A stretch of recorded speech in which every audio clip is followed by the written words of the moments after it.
Greetings, banker. Thanks for agreeing to participate in the Teach Children to Save program. We really appreciate your help. The book that we will be using for the second grade is called Pigs Will Be Pigs.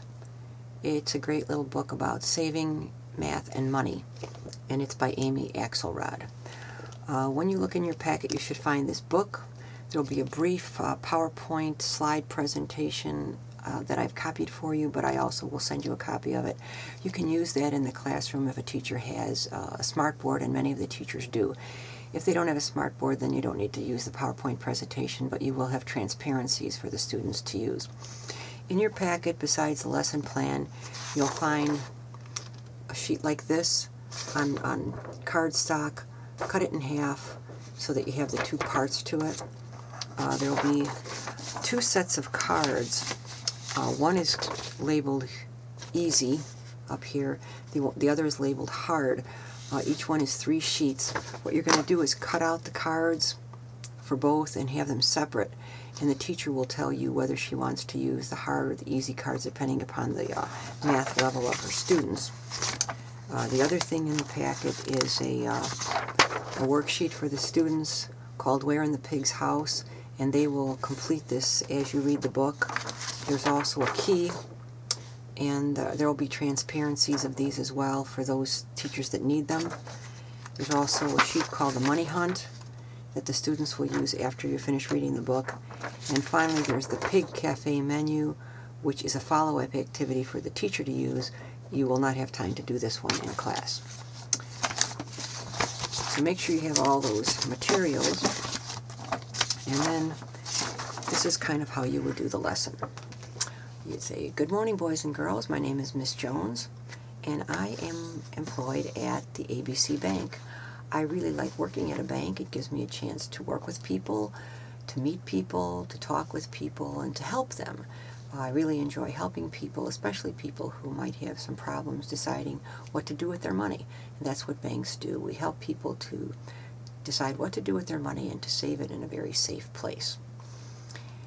You know, boys and girls, I've been trying to save some money for a sweater. I really want this sweater, and I don't have enough money to save for it, but I do have some certificates. And I think a good way to save those certificates so that I don't spend the money is for me to hide them around the classroom. So I want all of you boys and girls to put your heads down while your teacher and I hide these certificates that we're going to save until they're ready for me to use to buy my sweater. Now at this point you and the teacher would hide the little cards all around the classroom. Again, prior to this you would talk with the teacher about whether you want us to hide the easy cards or the more difficult cards. Okay, after you hide them all, say, okay, boys and girls, you can pick your heads up now. No, I hope you didn't look where we hid them.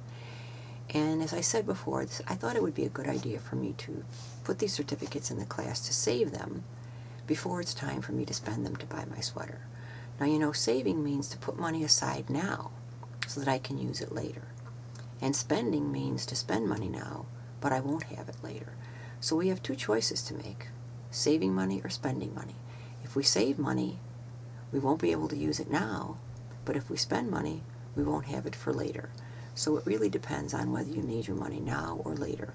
And if we have a savings goal, something we want to save for, then you're going to want to put your money away to save for a later date. Okay, now boys and girls, before we get on with our activity, I want to show you what I've hidden around the classroom. So you're going to find cards hidden. And some of the cards will have words like this that say things like 2 quarters and 6 pennies. Now we know that 2 quarters are 50 cents and 6 pennies are 6 cents, so I would have 56 cents.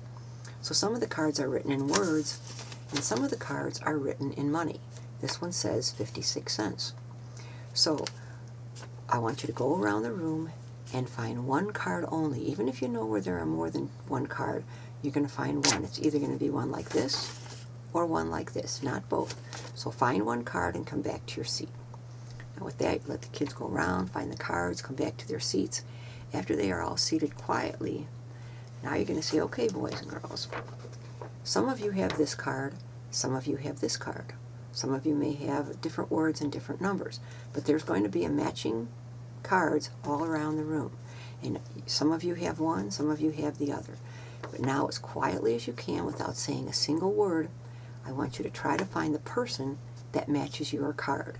And when the two of you have found each other, sit down and sit next to each other back in your seats as quietly as possible. And you give them some time to try to find pairs. If kids are having problems, you can kind of step in and help them find whoever matches. Okay, once they have found their matching person, now you're going to say, okay, boys and girls, I want only the kids that have the dollars and cents card in their hand to come up to the front of the room, and again, as quietly as possible, I want you to line up in order from lowest to highest, with the left side being lowest and the right side being the highest. And once they've all lined up, the other kids in the class can kind of keep an eye on them to see whether they have done it accurately. Now you say, boys and girls, do you think that was a good way for me to save my certificates? Maybe not, right? Maybe I should have found a better place to save, like where could I save my certificates? You could save my money in a bank. And the nice thing about saving money in a bank is that you earn interest, which means you'll have more money than what you put in.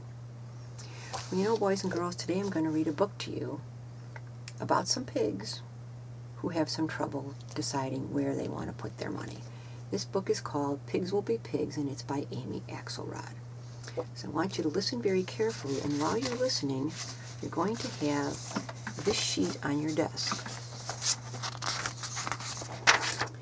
It has a list of all the different places that the pigs find money in their house. And while I'm reading, I will stop when I get to a part that tells where the money was hidden, and you're going to write down in words what money they found.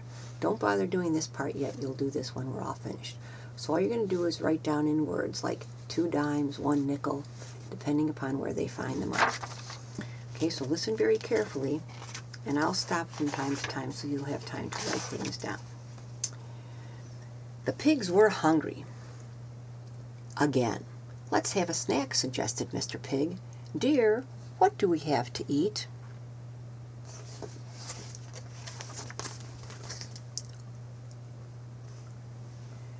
Mrs. Pig opened the refrigerator. Oh no, it's empty, and I just went grocery shopping this morning. Who ate up all the food? She asked. We helped ourselves, said the piglets, and Dad raided the refrigerator a few times. No problem, said Mr. Pig. Let's go out to eat. Great idea, said Mrs. Pig, except for one thing. What's that? Asked Mr. Pig. I didn't get to the bank, and I don't have any money, she said. He said, do you? Mr. Pig opened his wallet. All I have is $1, and that's certainly not enough to feed the pigs. Children, how about you? Any money? The piglets shook their heads no. Well, family, said Mrs. Pig, there's only one thing to do. Now, on your sheets, boys and girls, you would notice we had the first answer done.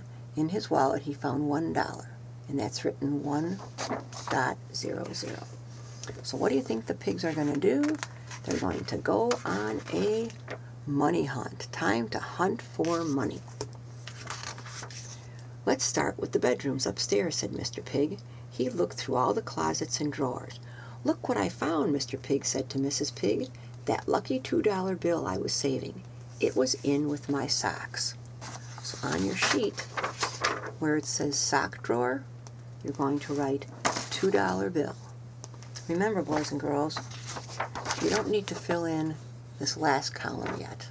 We're going to do that at the end.